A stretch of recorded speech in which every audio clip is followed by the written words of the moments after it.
No hay en Europa terreno más seco que el de España, y por consecuencia, tan expuestos sus naturales a padecer hambres por sus malas cosechas, ni tampoco reino en que menos se haya ejercitado el arte de ocurrir a la precisión de socorrerse unas provincias a las otras, evitando la extracción de dinero a dominios extraños. Pues no se ha procurado que sus ríos sean navegables en lo posible, que haya canales para regar y transportar, y que sus caminos sean cual deben y pueden ser. Conozco que para hacer los ríos navegables y caminos son menester muchos años y muchos tesoros, pero, señor, lo que no se comienza no se acaba, y si el gran Luis XIV prescribió reglas y ordenanzas que siguió y se siguen con tan feliz suceso, ¿por qué no se podrán adoptar y practicar en España, siendo vuestra merced su rey? Este texto sobre la mejora de las comunicaciones internas como medida para recuperar la economía del país forma parte de la célebre representación que el marqués de la Ensenada envía al rey Fernando VI en 1751. Era en ese momento uno de sus ministros más influyentes y su recomendación podría considerarse el origen de lo que un siglo más tarde sería el Canal de Castilla. Un canal de Castilla que me propongo recorrer con el telón de fondo de esa admirable obra de ingeniería hidráulica del siglo XVIII. Viaje a medio camino entre el descanso y la curiosidad, acompañado por una pareja de jóvenes amantes de la naturaleza y ayudado por expertos y profundos conocedores de la historia del canal con quienes conversaré en mi camino hacia el Ar del Rey, punto de partida de este viaje.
Desde siglos atrás, el transporte de mercancías, y en particular aquel que necesitaba la salida al mar, tuvo grandes dificultades en España, debido a las condiciones del terreno, lo que suponía un gran inconveniente para el desarrollo del comercio, tanto interior como exterior. En Castilla, el cuidado de la red de caminos por los que transitaba el comercio de la lana, que comunicaba Burgos con los puertos de Santander y Bilbao, y a través de los cuales se exportaban también grandes cantidades de materias primas como trigos o harinas, se fue abandonando debido a las deficiencias técnicas y a la insuficiencia de los recursos financieros.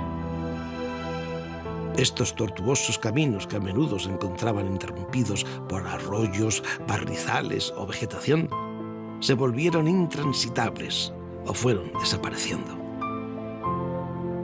Los políticos miraron hacia Europa, donde durante la Edad Media, a medida que los canales de riego comenzaron a ser aprovechados también para la navegación, contribuyeron en gran medida a la modernización de las comunicaciones y el comercio de países como Holanda, Francia o Alemania.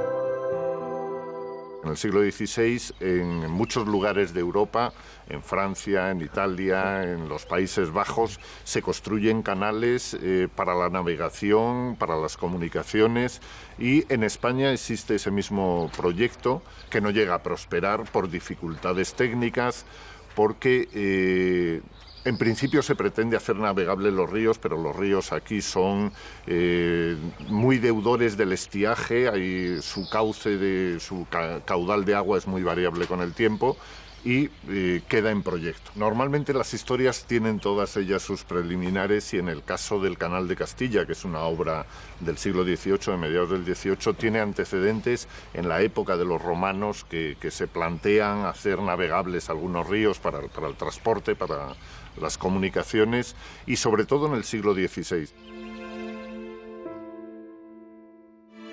Tras la unificación católica en el siglo XVI, es cuando en la península se comienzan a fraguar verdaderos proyectos para construir canales navegables. Ya en 1509 se proyectó hacer navegable el río Pisuerga y en 1548 los procuradores del Reino de Castilla intentaron promover la construcción de canales de riego que derivaran las aguas de este río hacia las grandes extensiones de cereales, pero el intento fracasó. En la época en que eran regentes del reino, por ausencia de Carlos V, Maximiliano y María de Hungría, y a petición de las Cortes de Valladolid de 1548, pues se hicieron una serie de visitas y de recorridos por los ríos Pisuerga, Carrión, Arlanza y Arlanzón, para ver si era posible hacerlos navegables, Y en relación con este proyecto de navegabilidad de los ríos castellanos, pues un visitador de obras reales, que era Bustamante de Herrera, concibió el proyecto de construir canales laterales a esos ríos, fundamentalmente para abastecer a la población de Valladolid, que ya se vislumbraba como futura capital de España, como ocurrió pues 50 años después. Había un problema porque los canales del que él habla, bueno, unían un río con otro que ya eran navegables porque su caudal lo permitía, ¿no? Pero aquí en Valladolid, en Castilla, en Palencia, en Burgos, hacer esto tenía un problema. Los ríos no eran navegables, había que hacerlo por completo, ¿no? En los recorridos de los ríos ya más próximos a Valladolid, el problema no era tanto el desnivel, en cuanto a la navegación por los ríos, como la existencia de numerosas presas de molinos y aceñas que naturalmente interrumpían la navegación. Por eso, Bustamante de Herrera pensó que haciendo canales paralelos, estrictamente paralelos al cauce de los ríos, se evitaba el problema de las presas. Y en todo caso esos canales iban entrando y saliendo de los ríos, pues según se terciase, digamos. Pero digamos que esa idea queda dormida ahí hasta que en el 18... Claro, esa idea que por otra parte empieza a materializarse casi por las mismas fechas en el Canal Imperial de Aragón, que también fue una iniciativa de Carlos V, por eso se llama imperial, y tiene esos antecedentes también en el siglo XVI, pues esa idea se queda sin valedores políticos una vez que concluye la regencia de Maximiliano y María de Hungría, una vez que marchan los ingenieros alemanes y una vez que a Bustamante de Herrera se le encargan otras cosas. Es decir, queda simplemente como un precedente, como un hito. Entrados ya en el siglo XVIII, Castilla la Vieja se había convertido en una región empobrecida y aislada del resto del país, un gran páramo difícilmente transitable, rodeado por un coloso cinturón de fantásticas montañas. La región más grande del país, llamada el Granero de España, por su importante producción de cereales, se veía relegada del gran comercio que suponía la exportación tanto al resto de la península como, sobre todo, a las colonias de ultramar. Es en la mitad del siglo cuando entre los ilustrados españoles se produce un profundo interés en modernizar el país, reflotar el comercio y construir las vías de comunicación necesarias para salir del atávico retraso que soportaba España con respecto al resto de Europa. Y es en este horizonte en el que se perfila la proyección y construcción del Canal de Castilla, recuperando la idea de construcción de canales 200 años después. ¿Y es el Marqués de la Ensenada el que recupera esa idea? Es el marqués de la Ensenada el que recupera esa idea por inducción de uno de sus principales consejeros, que era Antonio de Ulloa. Antonio de Ulloa participó en unas misiones de espionaje industrial que organizó el marqués de la Ensenada por toda Europa a partir de 1749. A Antonio de Ulloa le tocó ir a Francia y en su recorrido por Francia, en 1749, 1750, recorrió el canal del Languedoc, lo que hoy se llama el canal de Midi, que va de Toulouse hasta el Mediterráneo, que fue construido por Riquet en la segunda mitad del siglo XVII, en la época de Luis XIV, y entonces Ulloa mandó un informe al marqués de la Ensenada sobre el canal del Languedoc, diciendo que aquí se podía hacer una cosa parecida. Al marqués de la Ensenada le pareció muy bien esta idea de Ulloa, le mandó que contratase a un ingeniero francés para que se encargase del proyecto. Ulloa contrató a Carlos de Maur, con el que luego se llevaría fatal, se lo trajo aquí y entonces entre 1751 y 1752 Ulloa y Le Maur, teniendo siempre en la cabeza para imitarlo el proyecto del canal del Languedoc, hacen el proyecto general de los reales canales de Castilla y de León. En este proyecto inicial se contemplaron 4 ramales que debían unir Segovia con Reynosa en Cantabria con la intención de poder llegar hasta el puerto de Santander. El canal del norte tomaría sus aguas del río Camesa, cerca de Reynosa. Desde allí seguiría el curso del Pisuerga hasta Melgar, donde se desviaría para entrar en el valle del Carrión, donde desaguaría en este mismo río al pie de Calahorra de Rivas. En este punto enlazaría con el canal de Campos, que recorrería las tierras de esa comarca hasta el río Sequillo a la altura de Medina de Río Seco. De este mismo canal, no lejos de su cabecera, tomaría sus aguas el canal del sur, en el Serrón, cerca de Grijota, que pasaría cerca de Palencia y siguiendo el curso del Carrión y el Pisuerga acabaría desaguando en él a su paso por Valladolid. El canal de Segovia tomaría sus aguas del Eresma, cerca de la ciudad que le daba su nombre, y seguiría el curso de este mismo río y después el de la Baja hasta desembocar en el Duero, cerca de la Cartuja de Aniago. No pudieron llegar a hacerse los 4 canales. No, el proyecto la verdad es que era gigantesco, porque suponía articular económicamente toda la meseta norte mediante una red de 4 canales navegables y en los puntos terminales de esa red construir 2 caminos, que eso sí que se construyeron, el camino de Reynosa a Santander, la primera carretera que hubo en España, para salvar el obstáculo de la cordillera cantábrica, sí, para dar salida al mar a los excedentes castellanos, y por otro lado, el camino del puerto de Guadarrama, que permitía abrir el mercado madrileño a los productos de la meseta. Y es que el canal de Segovia pues iba a llegar hasta muy cerca, el no construido canal de Segovia iba a llegar hasta muy cerca del puerto de Guadarrama. Y visto desde hoy, el canal se podía considerar en su época una quimera, un sueño, una fantasía o algo realizable. Bueno, desde el sentido común y en toda la amplitud del proyecto no era un proyecto realista. Para empezar, porque en los países europeos que cuentan con canales navegables, esos canales juegan una función subsidiaria o complementaria de los ríos navegables.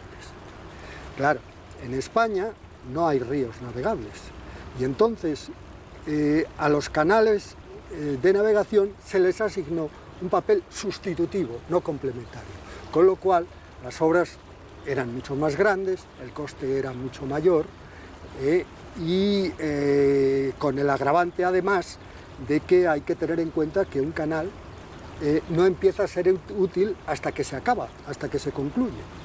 Es decir, que hasta que no se termina y no se pone en servicio, literalmente un canal va de ninguna parte a ninguna parte. Todos los detalles para dar comienzo a la que fue la obra de ingeniería hidráulica más importante del siglo XVIII y principios del XIX en España fueron gestados durante varios años de estudios por los que por entonces eran los ingenieros mejor dotados y más importantes del país. La meticulosidad de aquellos primeros trabajos hizo posible que una obra de tamaña envergadura alcanzara una perfección tal que todavía hoy, en esta abrumadora era tecnológica, sigue maravillándonos. Tras elegir como punto de partida el ramal de Campos por la regularidad del terreno, más llana que las otras comarcas, y ser el tramo más corto, 54 kilómetros, las obras del Canal de Castilla comenzaron el 16 de julio de 1753 en Calahorra de Ribas, término municipal de Ribas de Campos, en la provincia de Valencia. Los otros dos ramales, por donde había de transcurrir el canal, obligaron, sin embargo, por las dificultades del terreno, a plantearse un buen número de importantes obras de ingeniería de muy diversa índole según las características del lugar. Por ejemplo, en las cabeceras de los ramales fue necesario construir retenciones. Estas son las primeras obras que se pueden ver en un recorrido por el canal. Regulan el canal de agua para que éste desempeñe sus funciones. La de Alar del Rey y la de Herrera son parecidas, con sus casetas rectangulares a ambos lados, mientras que la de Calahorra es diferente, formada por un vaso ovalado de iguales proporciones que una esclusa. La primera presa para elevar el nivel del agua y dirigirla hacia el cauce del canal o darle continuidad se construye en el río Carrión, en Calahorra de Ribas. Las obras tienen forma cortada en el frente y un talud bastante pronunciado en la parte inferior sobre el que el agua se desliza suavemente. Esta presa de San Andrés, en el punto en el que el canal atraviesa el Pisuerga, en la localidad de Herrera de Pisuerga, fue construida entre 1761 y 1769 y es, probablemente, la más importante de las que encontramos en el recorrido. En los extremos de los tres ramales se construyeron unos puertos interiores, formados por extensos muelles de sillares bien tallados, llamados dársenas. Las dársenas, en el canal hay 4 dársenas, una en Valladolid, que es el final, una en Río Seco, que es el final, una en Alar, que es el principio, y una en Palencia Capital, que es un ramal que no estaba pensado pasar el canal por Palencia Capital y hubo que sacar un ramal para llevarlo hasta Palencia. Bueno, pues en esas dársenas, como las dársenas de los puertos, de cualquier puerto de mar, estaban rodeadas de almacenes y era donde se hacía el trasvase de las mercancías que venían en los barcos a tierra firme, y de tierra firme a los barcos para volverlos a mandar otra vez hacia arriba. A la vez se puede hablar de darsenitas pequeñas al lado de cada esclusa y al lado de cada fábrica, pero eso era justo para montarlo de esa fábrica y no el resto de mercancías, que por ejemplo pues toda la mercancía de Valladolid se montaba en la dársena para llevarlo hacia Alar del Rey, ¿no? Las 49 esclusas que permitían salvar grandes desniveles de terreno y permitir el paso de las embarcaciones se han convertido hoy en las obras más emblemáticas del canal. Estos ingenios en forma de balsa ideados por Leonardo da Vinci fueron utilizados en los canales franceses del siglo XVIII. Hay un desnivel de 140 metros entre Alar y Valladolid y para saltar ese desnivel se salta con 42 esclusas en este ramal y otras 7 en el ramal de Campos.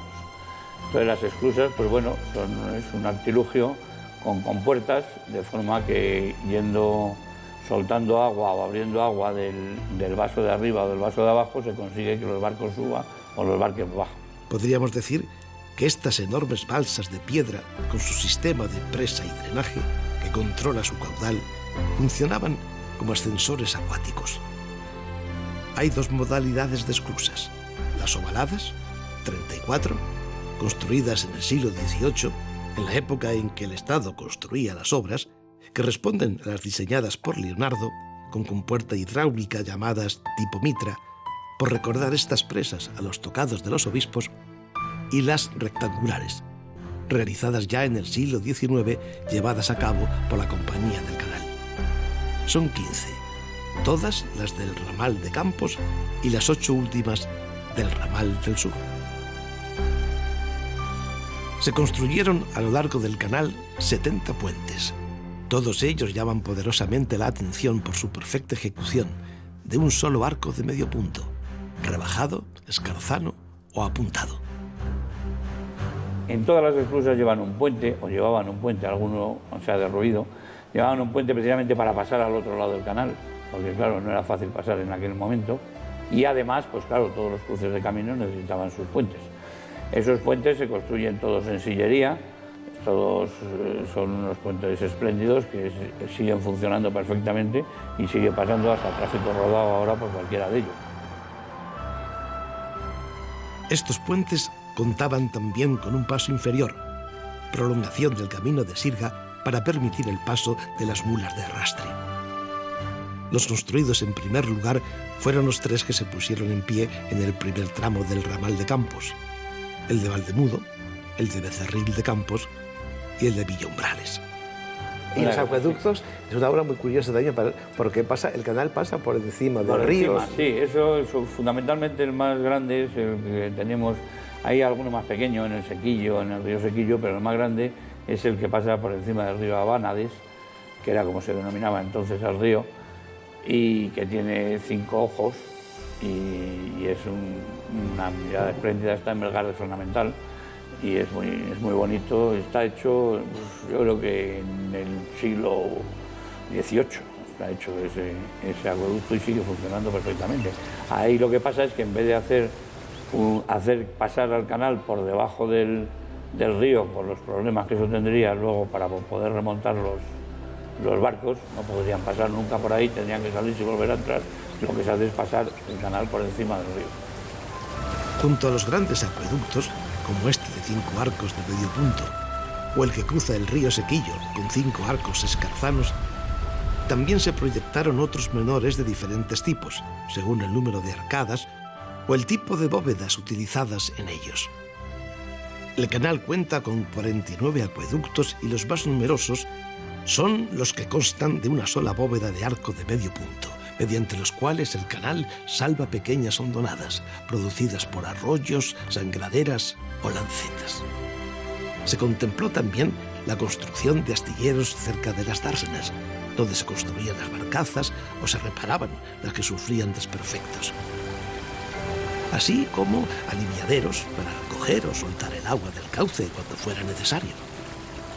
Hubo varios núcleos de población, han desaparecido todos, salvo Alar del Rey. Alar del Rey se creó por y para el canal.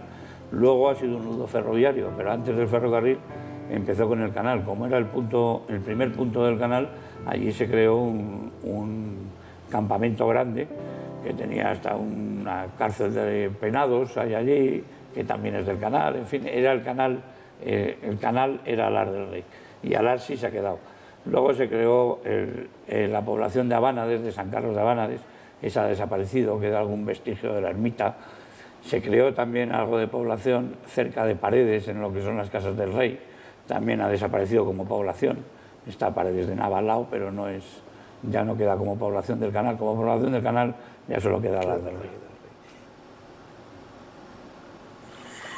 El cauce del canal tiene una anchura de entre 11 y 22 metros, dependiendo del tramo, y en su cima más profunda se hunde hasta los 3 metros. Pero la construcción del canal fue larga y compleja, con continuas interrupciones a lo largo del siglo, exactamente 99 años, que duraron las obras. A los 18 meses de haber comenzado, en 1754, y tras haber construido 25 kilómetros, se paralizaron los trabajos, ya cerca de Paredes de Nava. Tras caer en desgracia el marqués de la Ensenada y ser cesado como ministro, el canal se vio huérfano de sus principales valedores.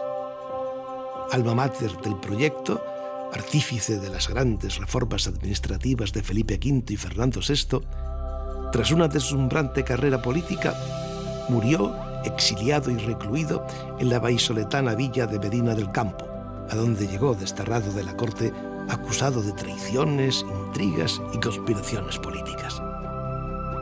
Antonio de Ulloa, fiel colaborador del marqués, pidió el relevo como director general de las obras. Tras nuevos nombramientos y ceses, quienes finalmente, hacia julio de 1758, se hacen cargo de continuar las obras son Francisco de Ibarrola y el hermano de Antonio, Fernando de Ulloa, quienes decidieron que, pese a las dificultades que planteaba, era más rentable comenzar la construcción del ramal del norte que terminar lo que faltaba del ramal de Campos, por lo que las obras dan comienzo en Alar del Rey en septiembre de 1759, concluyéndose 32 años después en Calahorra de Rivas, al unir sus aguas a las del ramal de Campos en su comienzo. El acontecimiento lo recuerda este monolito levantado en tan emblemático lugar en 1791. Poco tiempo después comienza la navegación por el canal desde Paredes de Nava hasta Alar del Rey, unos 100 kilómetros aproximadamente, permitiéndose el tráfico solo durante el día, de sol a sol.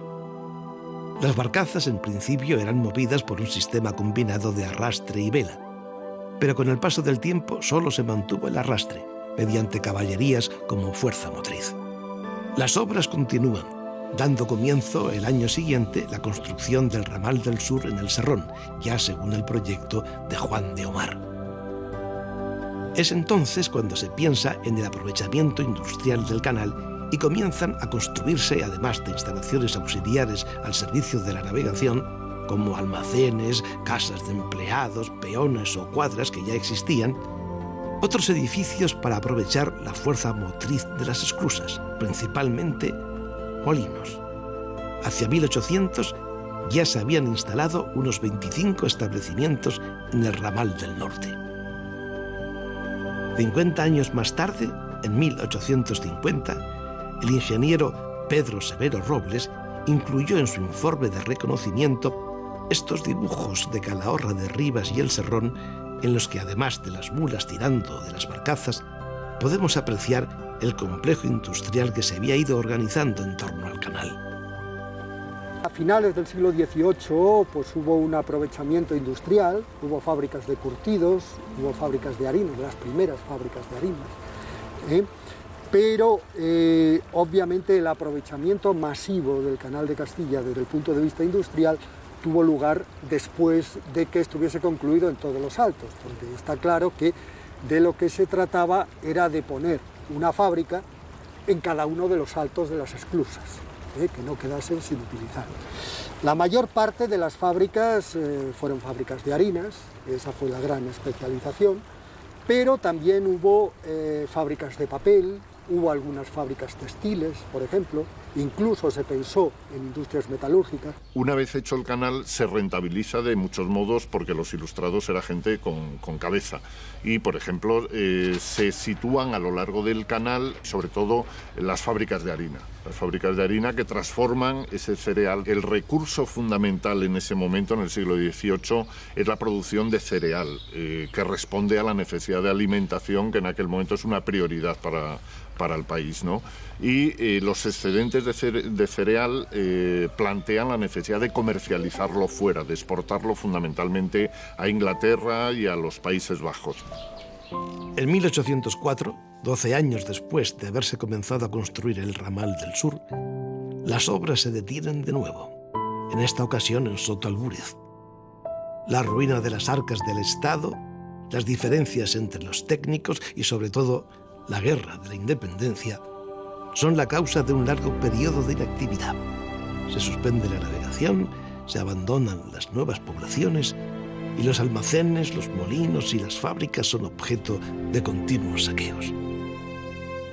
Fernando VII, tras visitar sus instalaciones y consciente de que el Estado no podía seguir sufragando las obras, el 17 de marzo de 1831 se concede la gestión del canal a la Compañía del Canal de Castilla, que corre con los gastos necesarios para la finalización de las obras. El Estado estaba en verdadera quiebra a comienzos del siglo XIX.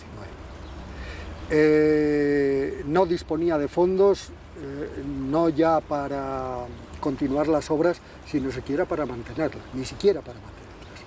Entonces, lo que hace el Estado en 1829 es ceder el canal a una empresa privada formada por financieros, hombres de negocios del entorno de político, de la futura reina regente María Cristina. En esa empresa estaban hombres de negocios muy cercanos a la corte, como el banquero Aguado, como Gaspar de Remisa, como Martínez de Irujo, y entonces lo que obtuvieron fue una concesión por 70 años. Es decir, en teoría hasta 1919, a cambio de comprometerse a construir lo que faltaba del canal. En realidad lo que hicieron fue la versión reducida que hoy conocemos. Y durante todo ese tiempo pues tendrían derecho a explotar el canal en todos sus aspectos, desde el punto de vista industrial, desde el punto de vista de la navegación, incluso desde el punto de vista agrario, colonizando, por ejemplo, las tierras de la laguna de la Nava, que previamente tenían que desecarla. Se privatizó el proyecto, ¿no? Se le dieron muchas prebendas a la compañía, todas las tierras que podía sanear, como la Nava y tal, pasaban a su propiedad, etc. Y además, pues la mano de obra gratis de casi 4.000 y pico, casi esclavos, ¿no? Prisioneros, ¿no? Ni redención de pena ni nada, a trabajar a pico y para. Y bueno, esto sería una de las celdas muy pequeña para tanta gente. Debía haber muchísimas bajas porque en 1850 y tantos fue el año del cólera y debieron morir como chinches, ¿no? Cada 2 meses reponían el número de penados que les habían dado al principio a la empresa para construir el canal, porque claro, todo el canal se hizo a mano. Cuando les reponían solía ser o bien porque se escapaban o bien porque se morían en el intento, pero bueno. Porque el esfuerzo era descomunal. Claro. ¿Y tanta piedra de dónde vino? Bueno, la piedra se iba sacando de los alrededores del canal, ¿eh? Sí, De todos, hombre, de piedra a piedra solo están las esclusas, los puentes y las dársenas. El resto del canal es un canal en tierras total, vamos, quiero decir, en la tierra que va saliendo al excavar, ¿no? En general, toda la fábrica de sillería a lo largo del canal, no te digo, por ejemplo, en Ríos Secos, y cuando llegues y lo veas, fíjate, cuando pregunte, dice, ¿dónde está el Palacio de los Almirantes de Castilla? Ríos Seco es el lugar donde estaba el almirantazgo de Castilla. ¿El Palacio del Almirante dónde está? Dice, pues aquí, todas las piedras pasan dueñas de todos los castillos, se desmochaban pues, y se llevaban para la obra de fábrica del canal, ¿no? Bueno, eso parece una especie de trasplante, ¿no? De órganos. Eso ha pasado siempre, ¿eh? Sí, aquí esta Costa Vieja ya no vale, la ponemos con en los esta monumentos otra, romanos ha pasado igual, ¿no? Se ha fabricado tener media... más vida, claro, sí. No, se ha salvado el acueducto de Segovia de casualidad, ¿no? Pues suele ocurrir eso, casi todas, muchos de los grandes castillos que ya no están, y sobre todo murallas, porque coincidía el tipo de piedra, etcétera, son la obra de fábrica de las dársenas. Lo que no es de tierra del canal solía haber sido hubiese sido monumento histórico-artístico. En 1835, ya bajo la dirección del ingeniero Epifanio Esteban, se finaliza el ramal del sur con la llegada de las aguas al río Pisuerga en Valladolid. Pero ahí se tardaron 100 años. ¿No hubo ningún tramo que empezara a funcionar antes de esos 100 años? Bueno, sí, en concreto, en 1835 se puso en servicio todo el recorrido del canal en sus tramos del norte y del sur, es decir, desde Alar del Rey a Valladolid. Y eso posibilitó que por fin los trigos y las harinas de Castilla tuvieran salida hacia el Cantábrico, enlazaban en Alar y más tarde en Reynosa con la carretera, para poder exportarlos por vía marítima. Pero los problemas siguen sucediéndose. Las ya endémicas dificultades económicas y ahora las guerras carlistas son algunos de ellos. En 1841 ya se había llegado a la conclusión de que la terminación del tramo de Alar del Rey a Blomir en Reynosa no era viable. Y en 1849 se concluye el ramal de Campos ya bajo el reinado de Isabel II. En 1849, cuando se concluyen las obras en los 3 ramales, es cuando, abiertos los 207 kilómetros a la navegación, comienza la época de mayor esplendor que tuvo lugar entre los años 1850 y 1860, cuando las barcas que surcaban el canal superaban las 350, la mayoría de ellas de propiedad privada. Aún décadas más tarde, además de mercancías, en algunos momentos transportaban soldados y equipamientos militares. También en las dársenas y sus cercanías se celebraban puntualmente procesiones en barca sobre sus aguas. Durante los 20 años que esto funcionó, tú imagínate esta vía de agua, en los años hasta de 1840, 1860 y tantos como mucho, en esos 20 años, aquí no se podía, había una aglomeración, había más de 2 barcazas por kilómetro cuadrado, o sea, había un tráfico de circulación, bueno, era un trasiego tremendo. Castilla se puso en pie, se crearon 20.000 fábricas de harina, de otras cosas también, de pienso, de productos derivados de la harina, la exportación de granos, se salió al mar, se unieron las familias con las santanderinas navieras, entonces se unieron las grandes vías de navegación comerciales y de exploraciones científicas. Es que fue un auténtico éxito de los ilustrados, lo que pasa que tuvieron poco tiempo para explotarlo. Y, en fin, fiduciariamente, gracias a ese trabajo, a esa imaginación de la razón y el trabajo, dos condiciones que en España no están demasiado bien vistas, pues por primera vez Castilla adquiere una financiación propia, un banco con capital propio castellano, ¿no?, que es el Banco de Valladolid, que está ahí poco cerca del Paseo de Zorrilla, se puede ver, hombre, ahora pone BBVA, pero era el Banco de Valladolid.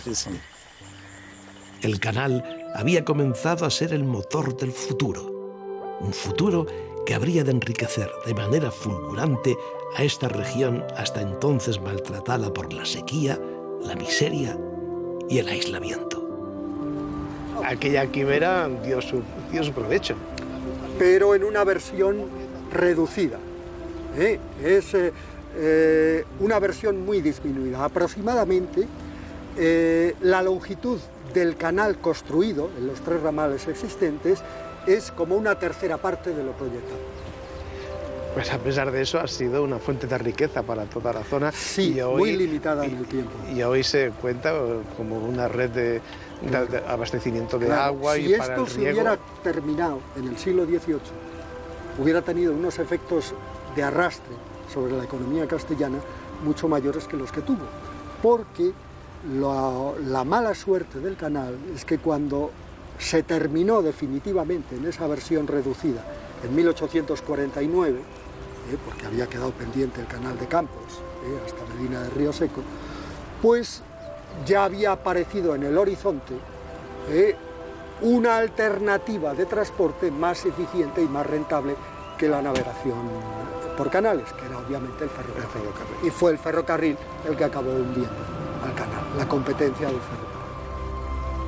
La llegada del ferrocarril, y concretamente el tramo Alar del Rey Santander, que construye la Compañía del Ferrocarril de Isabel II, finalizado en 1866, impulsó aún más el tráfico por el canal, ya que significaba la prolongación del transporte de mercancías hasta Santander de manera más rápida y cómoda.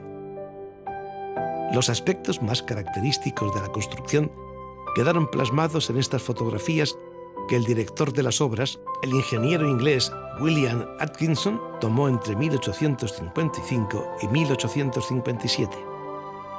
Constituyen un testimonio de lo que supuso la culminación del sueño ilustrado, aunque no como lo habían concebido.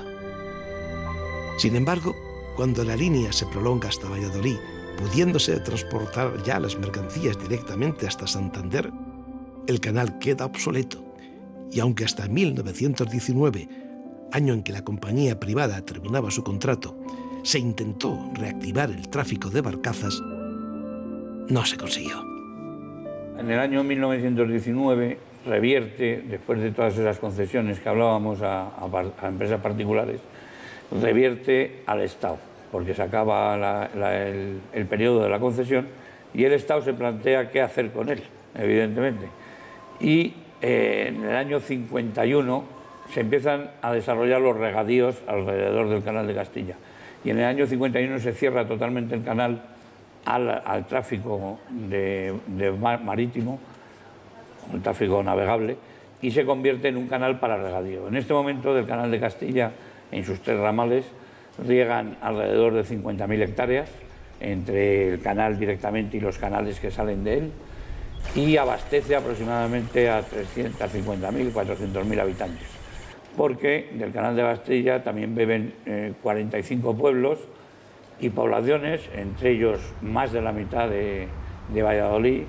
Todo Palencia capital bebe del Canal de Castilla, y bueno, y luego entidades ya menores, Herrera de Pisuerga, Cabezón de Pisuerga, en fin, un montón de poblaciones que beben del canal.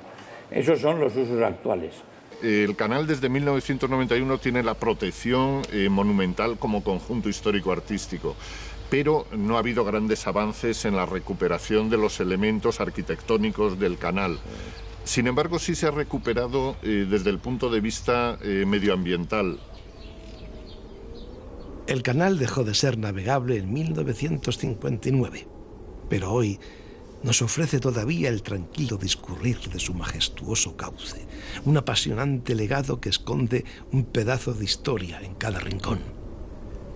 El Canal de Castilla es un verdadero ejemplo de gran ecosistema. Cuenta a lo largo de sus más de 200 kilómetros de recorrido con un rosario de 85 humedales, de los cuales 35 se encuentran catalogados dentro de la red de espacios naturales Natura 2000, es decir, la red de espacios naturales de la Unión Europea. Estas lagunas son de pequeño y mediano tamaño y quizás una por una no tengan un excepcional valor, pero en su conjunto forman uno de los ecosistemas más singulares de toda la meseta castellana y son el refugio para un importante número de especies animales y vegetales, muchas de ellas amenazadas, y que encuentran aquí sus únicas localidades de cría en toda el área de castellano-leonesa. La increíble transformación que tuvo lugar en Tierra de Campos es especialmente importante desde el punto de vista ecológico. La aparición del canal supuso un hábitat perfecto cuyas características apenas cambian a lo largo del año al tener una afluencia de agua constante. Y a lo largo de las riberas del canal, todo eso me parece que ha habido como un rebrote de vida, claro, lógico, ¿no?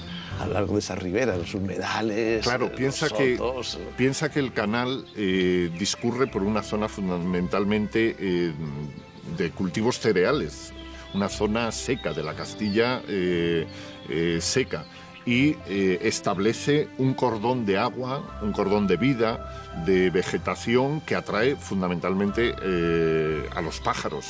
Es una zona de observación ornitológica importante. Sus más de 200 kilómetros de sotos de bosque de ribera son una perfecta autovía para que numerosas especies animales y vegetales puedan desplazarse desde el norte hacia el sur y viceversa, interconexionando dos grandes regiones biogeográficas, la eurosiberiana y la mediterránea.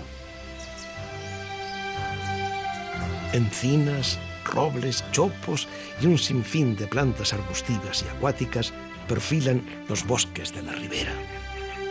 Es un ejemplo no solo de cómo, sino también de por qué la tecnología, el desarrollo industrial y el ocio tienen que ir de la mano de la preservación de los espacios naturales. El canal vive una nueva etapa. Si tiempo atrás contribuyó a la revitalización de la comarca, hoy continúa haciéndolo. Su enorme potencial de atracción turística se suma a las funciones de riego y abastecimiento de agua.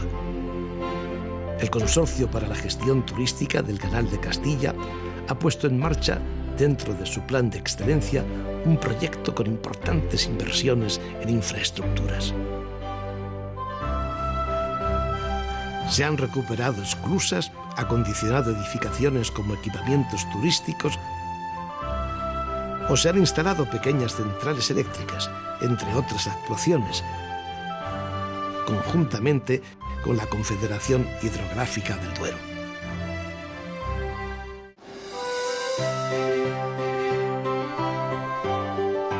También se pueden recorrer hoy, de punta a punta, los 3 ramales del Canal de Castilla, sus 207 kilómetros, a través de una vía verde que discurre casi siempre paralela al agua y que fueron los antiguos caminos de sirga, desde los que las mulas tiraban de las barcazas.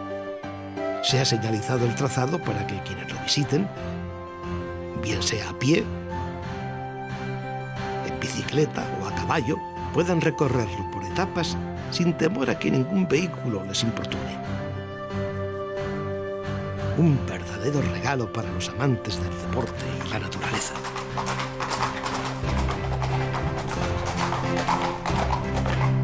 Piensa lo insólito y a la vez lo atractivo que es que 2 ciudades como Valladolid y Palencia estén comunicadas por un canal que se puede recorrer a través de los caminos de sirga.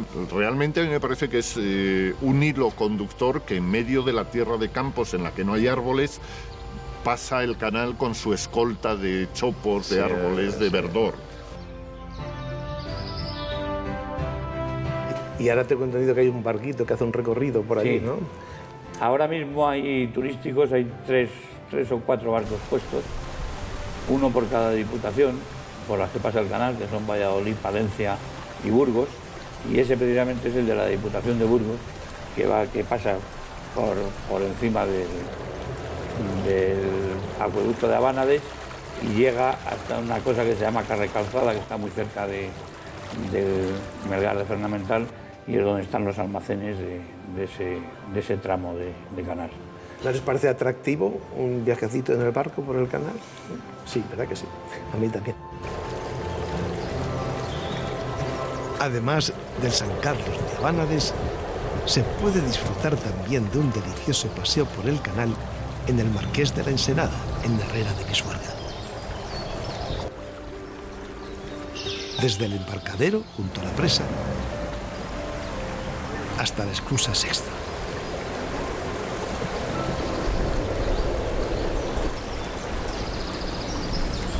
Esto comienza aproximadamente en el año 2002-2004 con una actuación de recuperación y que puso en valor la dársena de Medina de Rioseco.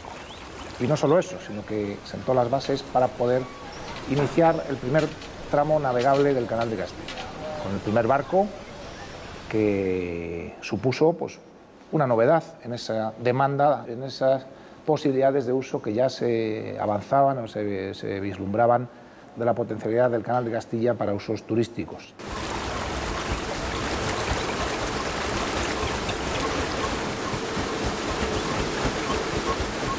Hay 20.000 posibilidades históricas, artístico-históricas. Entiendo que además la obra del canal en sí misma es una obra de arte. Entonces la sillería está trabajada perfectamente. Los acueductos se parecen a auténticos castillos en el aire. Y las esclusas ovaladas. Hay 49 esclusas a lo largo vas a hacer del canal. Bueno, pues más de la mitad son esculturas de Leonardo. Es una escultura, vamos, un museo donde no cobras entrada, puedes pasear por el campo y puedes absolutamente extasiarte.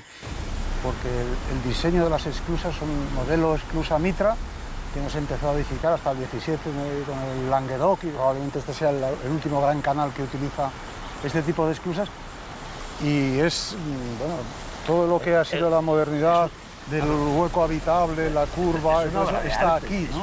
Y además encima, cuando se movía, era un móvil perenne, ¿no? Porque esa ascensión del agua a mí me parece un privilegio. Y de repente te encuentras en un paisaje desde allá arriba que es absolutamente renacentista.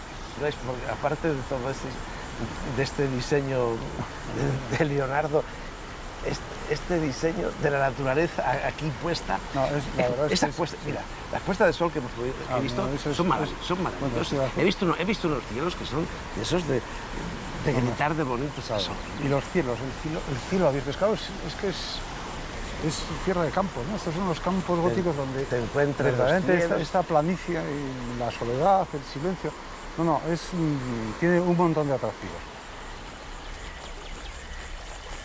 además de continuar con las distintas actuaciones que se siguen llevando a cabo para la recuperación de su patrimonio histórico y mejorar las condiciones medioambientales, el futuro pasa por una actuación en la dársena de Valladolid. Además de disfrutar del patrimonio medioambiental y monumental de ciudades como Palencia, con su concentración de románico y su catedral, la Bella Desconocida, o Valladolid con su importante conjunto histórico y su Museo de San Gregorio en el centro de la ciudad. Los pueblos ribereños o próximos al canal son depositarios de magníficas colecciones de obras de arte, orfebrería, pinturas o esculturas de grandes artistas, la mayor parte custodiadas en el interior de sus templos o museos.